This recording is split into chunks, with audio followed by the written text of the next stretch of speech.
Hoi, ik ben Mr. Power. Vandaag zijn we op bezoek bij Marco van Stralen. En we hebben de torpedo even naar buiten gehaald. Laten we er even een rondje meelopen. Kom mee. Torpedo, Scania T500. V8 natuurlijk. In wel een hele bijzondere kleuren. Een beetje een soort bronsbruinige kleur met Arabisch wit. Het heeft een beetje, maar het is niet helemaal standaard wit. Het is ook niet beige, maar als je wat dichterbij komt, dan zul je zien dat hij wel een klein beetje een bronzige toon heeft om deze kleur heel mooi te matchen. Hier op de voorkant mooi oud Vabis logo op de neus. Old school King of the Road emblemen. Nou, T500.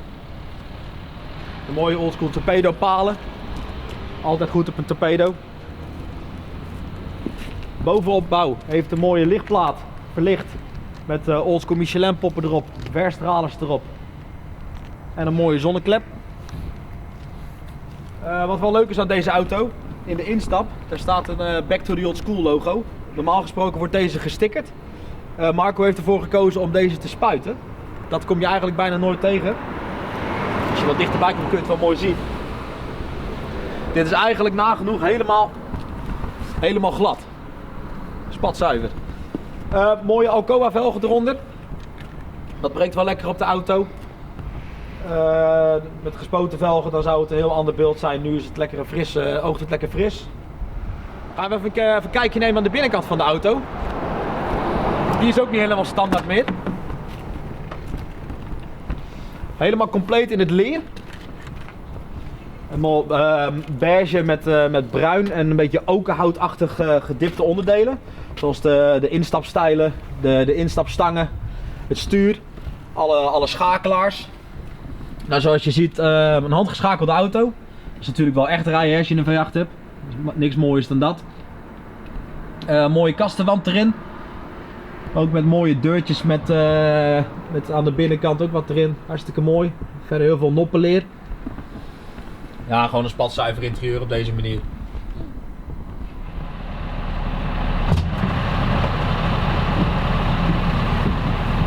Zo. Laat ik jullie nog even de binnenkant zien. Wat meer in detail. Zoals ik al zei, het complete interieur is gemaakt van echt leer. En uiteraard wel wat gespoten onderdelen zoals het dashboard en zo. Het stuur, de schakelpook en alle schakelaars zijn allemaal gedipt. Allemaal in een beetje marmerlook. Net zei ik wel dat het in houtlook was, maar het is dus marmerlook in bruin. Wat wel erg mooi is dat deze strip hier, die is normaal gesproken in de King of the Road uitvoering van de Scania, is die ook in houtlook. Nu heeft Marco ervoor gekozen om die eraf te halen, in het marmer te laten dippen, in plaats van het houtlook. Dus dat alles wel één mooi geheel is. Anders heb je hier allemaal marmerlook en dan hier die houten strip. Dus dat is wel een heel mooi detail. Nou ja, uiteraard het stuur. Ook een mooi origineel 3-spaakstuur. Alleen helemaal compleet ook wederom weer gedipt in de marmerlook. Nou ja, schakelpook zoals ik al zei. Het is een echte auto. Even kijken, hier staat ook wel een mooi detail. Dat is de turbodrukmeter. Dus als je gas zou geven of zou rijden, dan kun je hier dus die turbodruk omhoog en naar beneden zien gaan. Dat is ook wel een mooi detail. Nou ja, verder alles is helemaal zoals hier aan de zijkant heel mooi gestitcht in de rechte lijnen. En de hemel en de achterwand en de onderkastplaat allemaal geknoopt. Mooi spiegel erin met het bedrijfslogo van Marco erin. Ook wederom weer in het echt leer gedaan. Een hartstikke mooie kastenwand. Met 2 glazen deurtjes. Ik zou eerlijk gezegd niet weten wat erin zit. Dus ik ga even kijken. Oh, er staan 2 schaalmodelletjes in. Die laat ik wel even zien. Kom maar even. Dit is hoe de torpedo vroeger was. Dat is in de oude bedrijfskleuren van het bedrijf hiervoor. Toen was hij nog blauw-zilver. Ja, nu heeft hij natuurlijk wel een complete metamorfose gehad. Maar dat is hoe die eerst was. En aan deze kant een schaalmodel van de DAF 105 van Marco. En dan hier nog een Scania Vabis logo erin. Allemaal super mooi afgewerkt, ook weer in het echte leer en in skyleer. Mooi contrasterend hier aan de voorkant ook. Ook wederom een kastenwand gemaakt. Dit is ook helemaal niet standaard, ook wederom weer echt leer en skyleer. En alles inderdaad weer meegedipt. Ook hier net even deze 2 schakelaartjes. En de rest van het interieur helemaal afgemaakt. Ja, super strak. Wij gaan weer eventjes door naar de rest van de auto. Dan zie ik jullie buiten weer.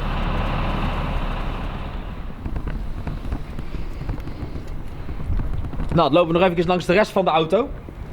Zijkant helemaal mooi dichtgebouwd. Tranenplaat vlonder eroverheen. Ook allemaal in de kleur gespoten. Aan de zijkant van de auto een mooi western thema. Gespoten door Peter Evers. Dit is een van zijn eerste projecten op vrachtwagens, heb ik gehoord. Dus dat is natuurlijk wel mooi. Maar zoals je ziet, alles is in detail helemaal meegespoten. Dus alle manen van de paarden, het hoofdstel van het paard. De laarzen van de cowboy, alles is tot in detail in beeld gebracht. Dat is wel mooi om te zien. Verder zitten er nog wel wat meer western thema's op deze auto verwerkt. Zoals de schotelplaat hier achterop.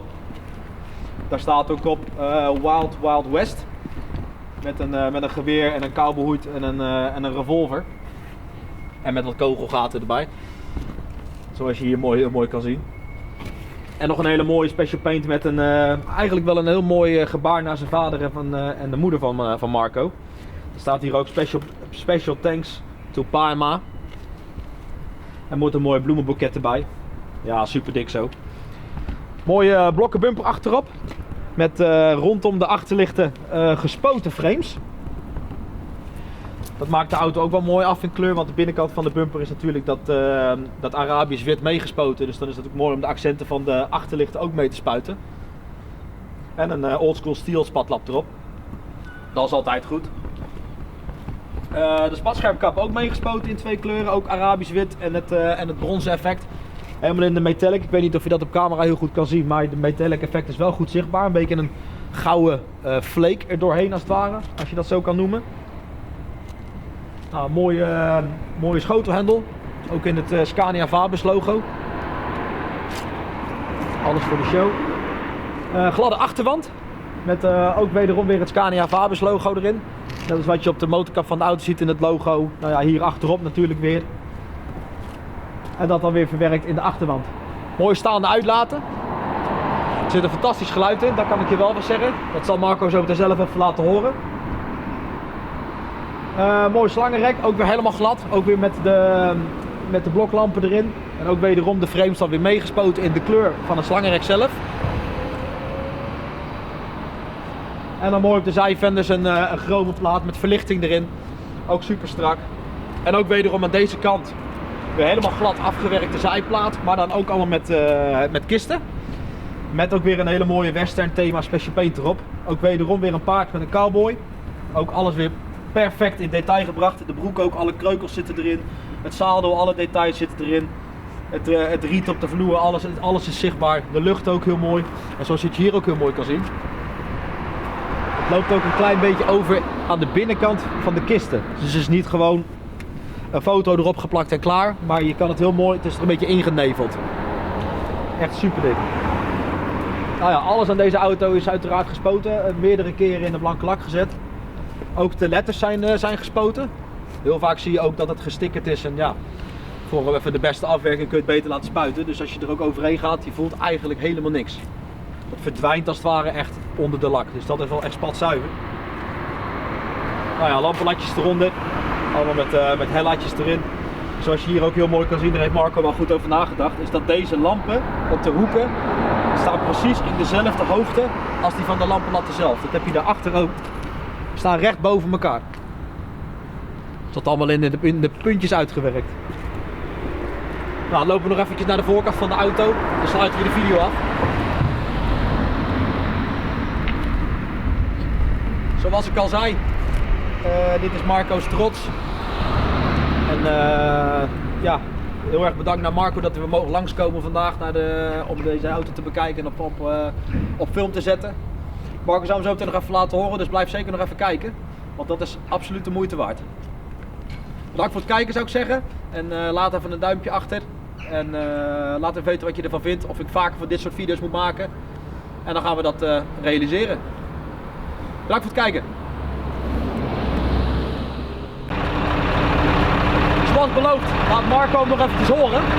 Er zit echt een fantastisch geluid in, zowel beneden als boven. Dit is hoe die standaard klinkt. Dat is gewoon dan met de klep dicht. Gooi maar open, Marco.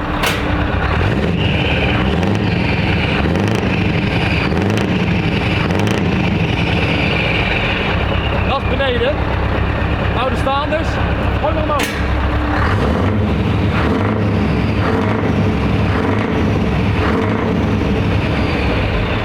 Ah, dat verveelt nooit. Hier laat ik het bij. Bedankt voor het kijken.